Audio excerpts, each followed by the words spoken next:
হৈ মই সুখী হৈছো আপোনাৰ কষ্টৰ কথা চিন্তা নকৰিলো আৰু ক্ষমা কৰি দিব দেই ক্ষমা কৰি দিব মোকো ক্ষমা কৰি দিবহে এই তেল বেছিকে খাব যে সেইকাৰণে চিন্তাবোৰ পাতল হৈ গৈছে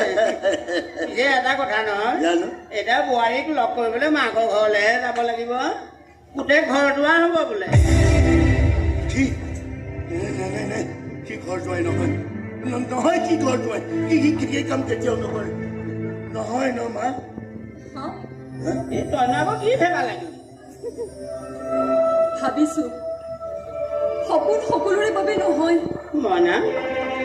মোৰ কি বিয়া হোৱাৰ সপোন নাই নেকি লোকৰ ছোৱালীৰ বাবে দৰা বিচাৰি ফুৰিব নালাগে মোলৈ আকৌ দৰা এটা চাবি আমাৰ জীৱে চাই দিব দিয়া কিন্তু